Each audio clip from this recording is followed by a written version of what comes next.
Boa noite a todos, juntos para mais uma aula dessa semana do Livro dos Espíritos. Nós que estamos estudando o capítulo 6 da segunda parte, no subtítulo As Relações no Além-Túmulo. Dando continuidade ontem, nós paramos na questão 279, nós vamos ver Kardec perguntando na questão 280. De que natureza são as relações entre os bons e os maus espíritos? Os bons se ocupam em combater as más inclinações dos outros, a fim de ajudá-los a subir. É uma missão.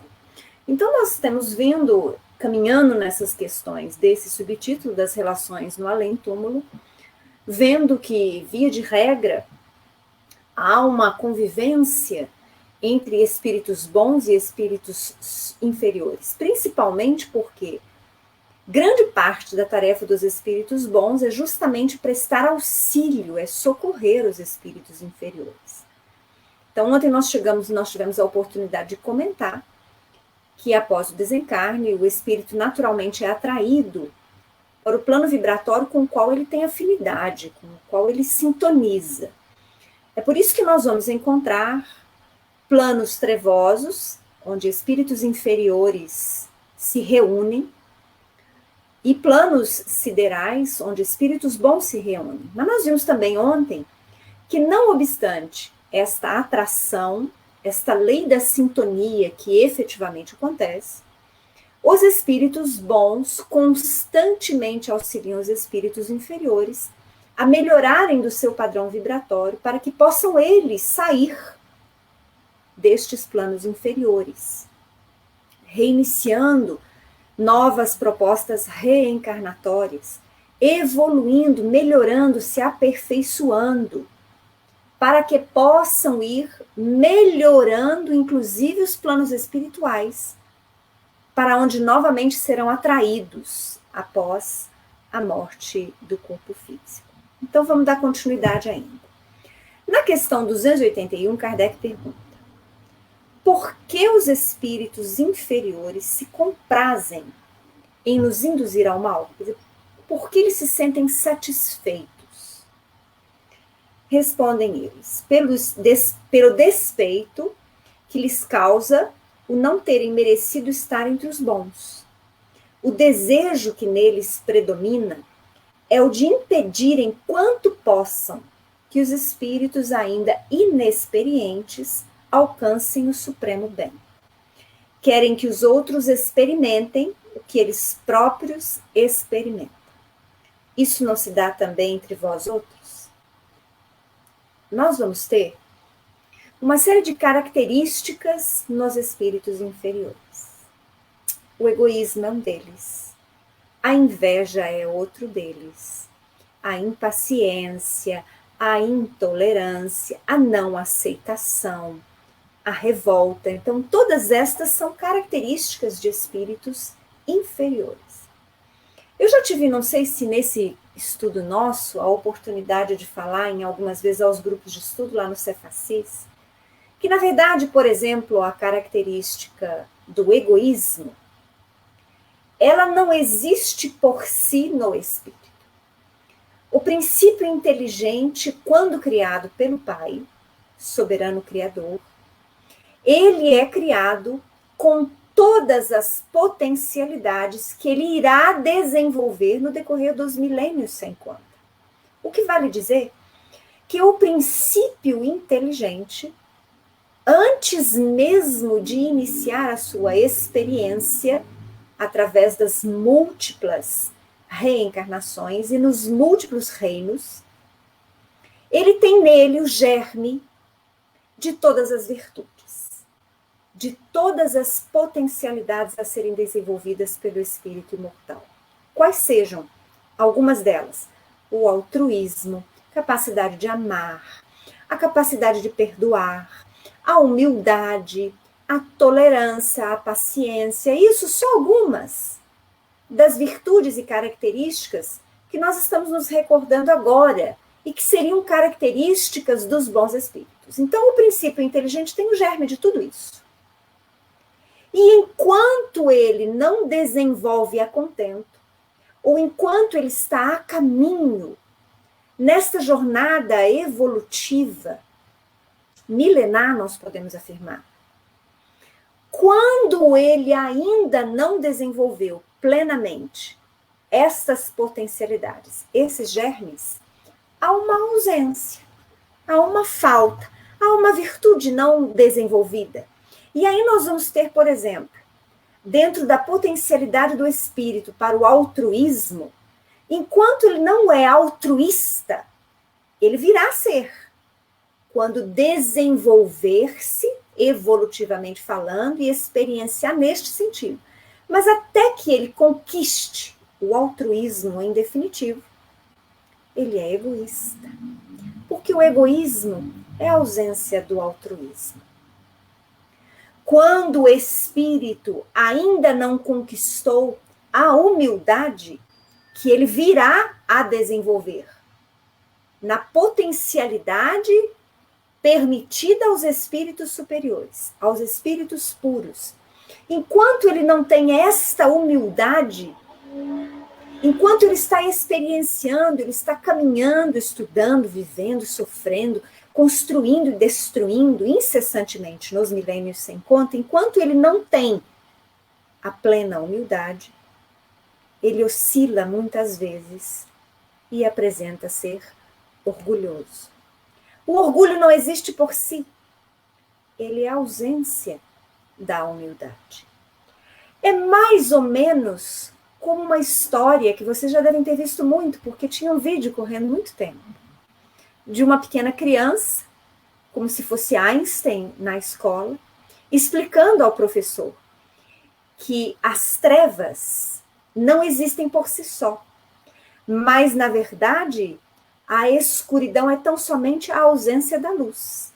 Porque, por menor que seja a luz que eu ligar no ambiente, as trevas deixarão de ser plenas naquele ambiente. Mas por que eu estou falando disso agora? Justamente porque as características negativas dos espíritos inferiores são estas ausências. Isso não quer dizer que eles foram criados maus de antemão, porque Deus não seria Deus se criasse dos seus filhos aqueles que tivessem que errar milênios sem conta e tivessem que ser condenados ao inferno pela eternidade. Não, Deus é perfeito. Perfeita é a sua criação. Então, nossos irmãos, espíritos imperfeitos, estão hoje ainda pendentes de desenvolver muitas destas virtudes. Mas elas serão desenvolvidas. Eles só precisam de tempo, novas oportunidades, muito trabalho, muita perseverança, mas muito amor, muita compaixão e muito auxílio dos bons espíritos. Então, estas características da inveja, da intolerância, do egoísmo, são características dos espíritos inferiores. Por quê? Porque lhes falta o desenvolvimento pleno das virtudes que os bons muitas vezes já desenvolveram ou já estão em desenvolvimento mais pleno, ao contrário deles. Então, é absolutamente natural quando nós compreendemos este prazer que a espiritualidade tem inferior em perseguir, em fazer sofrer, em intuir para que o outro também falhe, para que o outro se torne um criminoso, porque não há ainda neles o real entendimento da felicidade. A eles, aos espíritos inferiores, ainda é desconhecido o sentido ou a felicidade da consciência tranquila e do cumprimento do dever. São espíritos ainda muitas vezes imaturos, ignorantes deste sentido maior da vida. Então é absolutamente compreensível para nós a postura que eles assumem de perseguir, de invejar, e de tentar impedir que outros avancem. Na questão 282, Kardec pergunta: como se comunicam entre si os espíritos? Vamos ler a resposta para a gente conversar sobre ela depois. Eles se veem e se compreendem. A palavra é material, é o reflexo do espírito. O fluido universal estabelece entre eles constante comunicação. É o veículo da transmissão de seus pensamentos, como para a voz, o ar o é do som. É uma espécie de telégrafo universal, que liga todos os mundos e permite que os espíritos se correspondam de um mundo a outro. Pois bem, diante desta resposta dos espíritos, vocês vão de me perguntar: então, a partir do momento em que eu desencarnar, eu não preciso mais abrir a minha boca? Eu só vou me comunicar com outros espíritos telepaticamente? E eu vou dizer para vocês que não. Não é assim. Mais uma vez, nós precisamos nos recordar do que eu tenho dito desde o início do estudo do Livro dos Espíritos.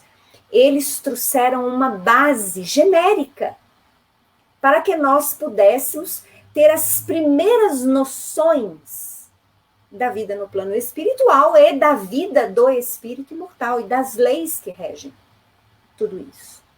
Não era a intenção de Kardec, como eu já afirmei anteriormente, fechar todos os assuntos, dar todos os detalhes de absolutamente tudo e engessar o esclarecimento espírita. Ele mesmo afirmou que a doutrina seria progressiva, porque progressivos os conhecimentos do homem e do espírito.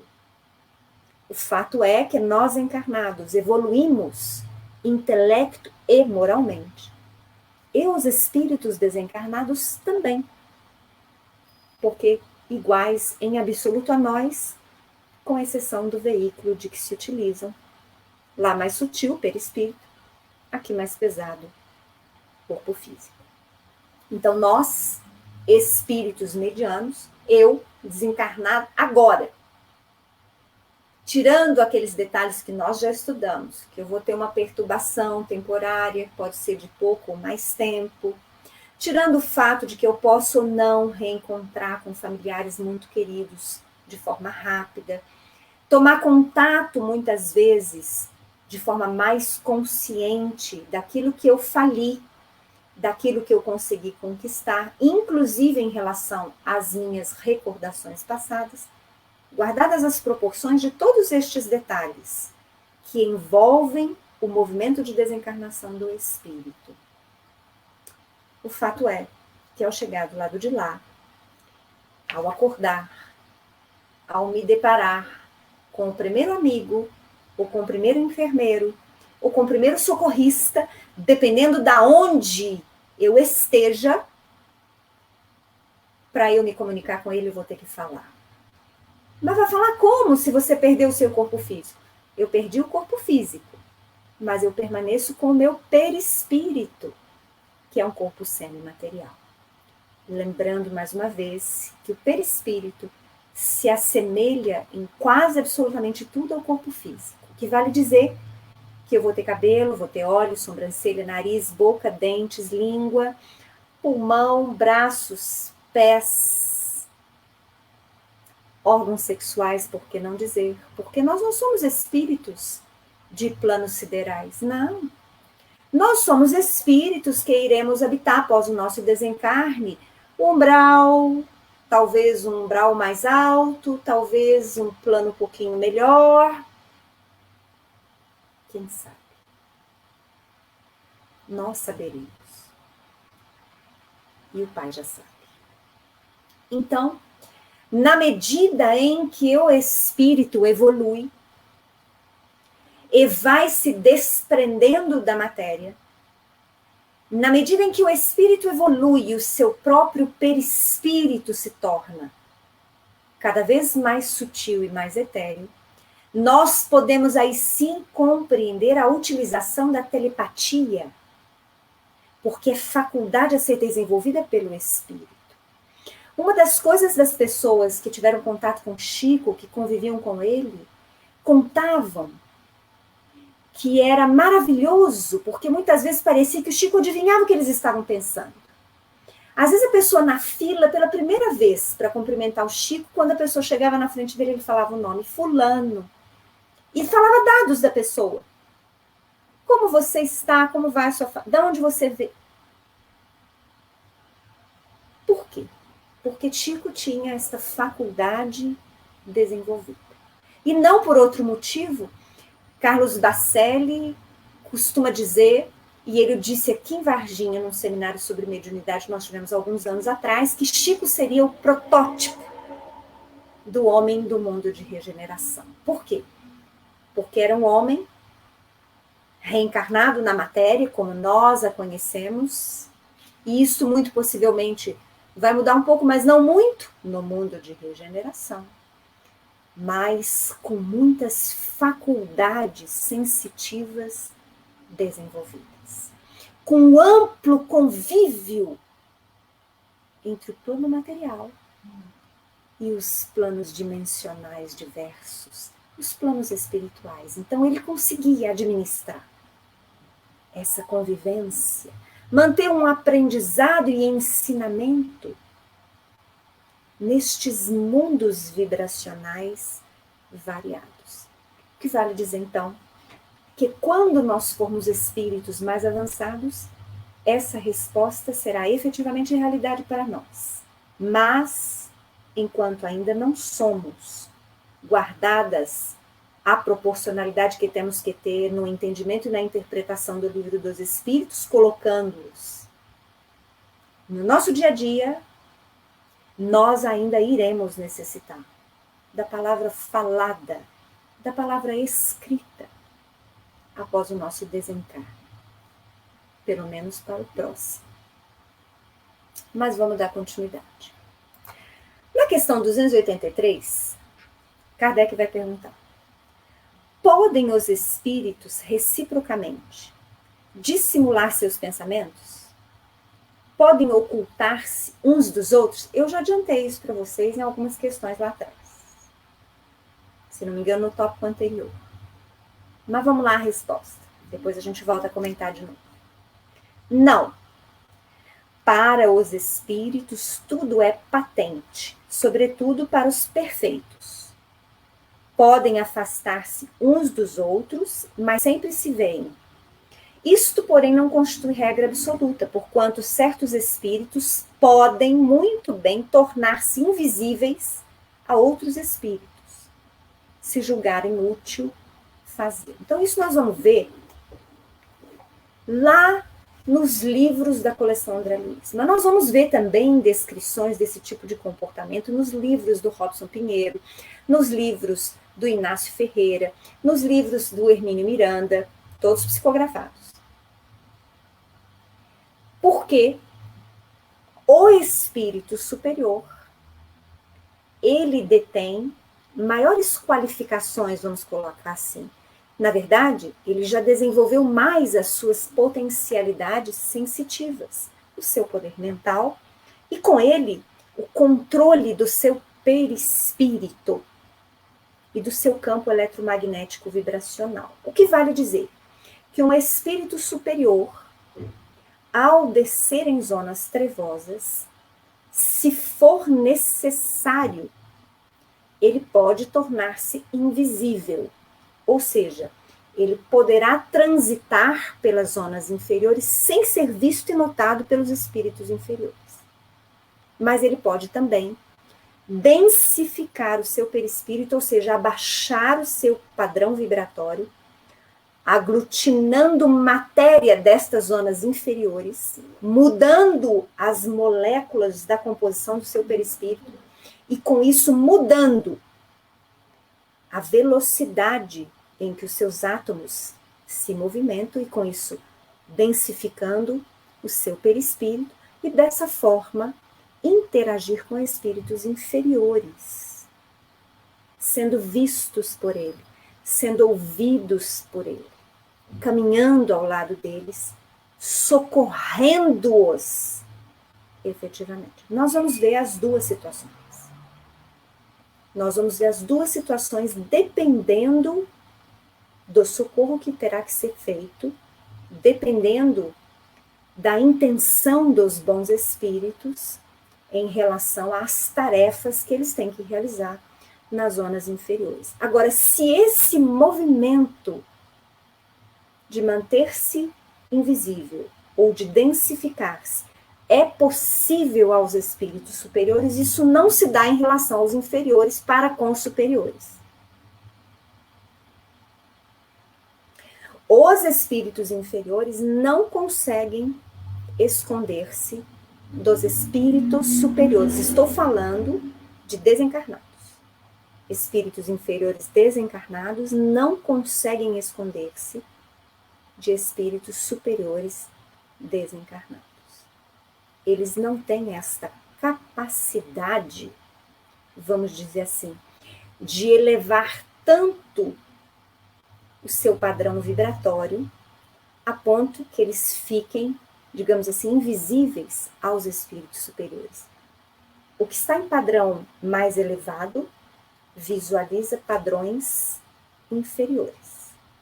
Mas o que está em padrões inferiores não consegue acessar padrões superiores. Espero que vocês estejam me compreendendo. Eu tento traduzir aqui o meu pensamento, o meu raciocínio, e às vezes eu acho que eu tenho certo êxito e às vezes acho que eu falhei com vocês. Então, se surgirem perguntas sobre isso, por favor, postem as perguntas, que eu vou tentar melhorar essa minha explanação.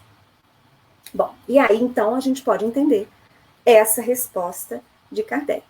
Quer dizer, ninguém pode se esconder de espíritos superiores, nem mesmo a título de pensamento, tá, gente? Nós vamos acompanhar na literatura de André Luiz e de vários outros que vocês têm a oportunidade de ter contato, que os espíritos superiores, eles percebem claramente o que nós estamos pensando, as nossas intenções. E não só os espíritos superiores. Muitas vezes espíritos inferiores também têm acesso aos nossos pensamentos, aos nossos sentimentos, desde que tenhamos sintonia com eles. Vamos dar um exemplo básico, bem assim, simples. Imaginem que eu sou um espírito obsessor. E eu chego lá na casa de quem eu quero que seja a minha próxima vítima. Um antigo inimigo meu do passado. Duas hipóteses eu posso me deparar nessa residência. Que a minha vítima é encarnado, eu estou desencarnado. A minha vítima encarnada esteja, por exemplo, em oração. E ele tenha feito até agora reais esforços para manter-se num padrão melhor de pensamentos, de sentimentos e de ações. Eu, espírito obsessor, ainda de planos inferiores, não consigo acessar. Eu só consigo não me sentir bem. Então eu estou vendo que ele não está abrindo campo para mim. Eu não consigo influenciá-lo. Eu falo com ele, ele não escuta. E ele mantém um padrão que eu não consigo modificar. Ou seja, a minha energia deletéria bate nele e retorna. Não consigo influenciar. Eu sou insistente, mas eu não consigo. Isso se dá porque as trevas não conseguem vencer a luz. Primeira hipótese. Na segunda hipótese, eu, obsessora, chego nessa residência e a minha vítima encarnada está pensando mal da família, está com raiva, está com ciúme, e isso a faz ter dor de cabeça, isso a faz estar depressiva, e ela reclama de tudo, ela duvida de Deus. Um prato cheio para mim. Porque eu vou aumentar tudo isso que ela está sentindo. Os meus fluidos deletérios, a minha influenciação má, vai bater nela, vai ficar e vai aumentar. Tudo isso negativo que ela está sentindo, pensando e fazendo. Nossa, mas é justo isso? Pela lei de sintonia.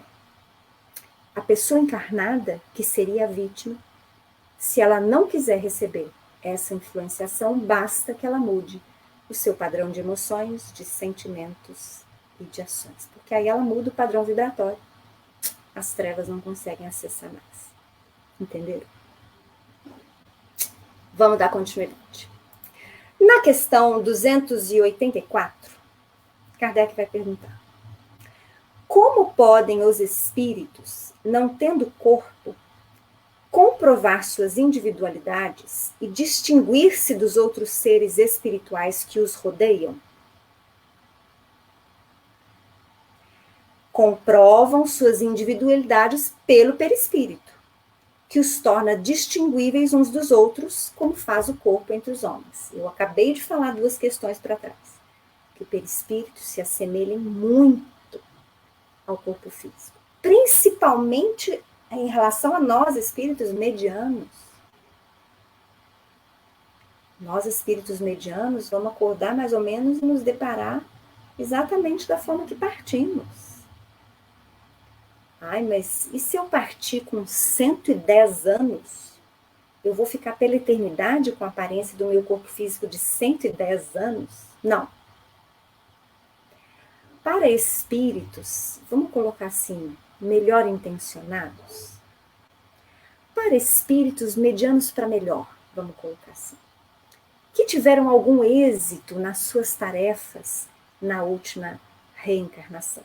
Ao chegarem na espiritualidade, se mantiverem esse equilíbrio, essa harmonia, essa boa vontade, essa real intenção de evoluir, de fazer o bem, eles começarão a remoçar.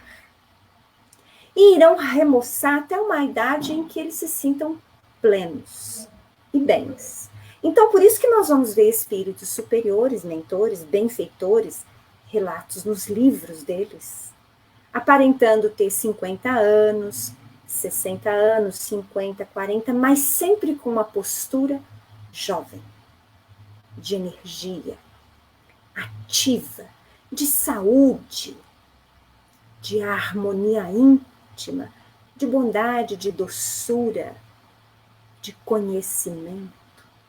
Nós podemos ver isso. Agora, nós podemos, por outra parte, desencarnarmos aos 30. Mas, dependendo das escolhas que fizemos na última reencarnação, se formos espíritos altamente endividados, com vício, com a crueldade, com a criminalidade, com um constante transtorno espiritual provocado pela culpa, muitas vezes nós vamos ver relatos de espíritos que desencarnam diante desta realidade espiritual e que vão reencontrar, que vão se deparar, na verdade, com o seu perispírito do lado de lá, deformado, com lesões profundas, geralmente relacionadas à área em que ele mais errou. Por exemplo, nós temos relatos em livros de desencarnes de estupradores, de pedófilos, que ao se encontrarem no plano espiritual após a morte do corpo físico, se deparam em si próprios com lesões dificílimas e sofríveis nos aparelhos genésicos. Aí vocês vão me falar, mas aí os socorristas podem socorrer estes espíritos? Sim, na medida em que eles entram em novos padrões vibratórios, solicitando o auxílio de Deus, em que há uma mudança efetiva nos seus pensamentos e nas suas emoções, há um arrependimento efetivo do espírito e uma postura humilde perante Deus, eles são socorridos. Mas, via de regra, o relato que nós temos é que estes espíritos podem ser aliviados na espiritualidade, mas necessariamente deverão retornar ao plano físico em novas reencarnações. Muitas vezes difíceis, com doenças hereditárias ou malfunções naqueles órgãos que eles lesaram espiritualmente, para que aos poucos, através das experiências reencarnatórias difíceis, eles possam reconstruir o seu perispírito para merecerem futuramente um novo corpo material saudável novamente. Então, olhem a gravidade destas questões relacionadas ao perispírito. Não é tão simples. Não é tão simples.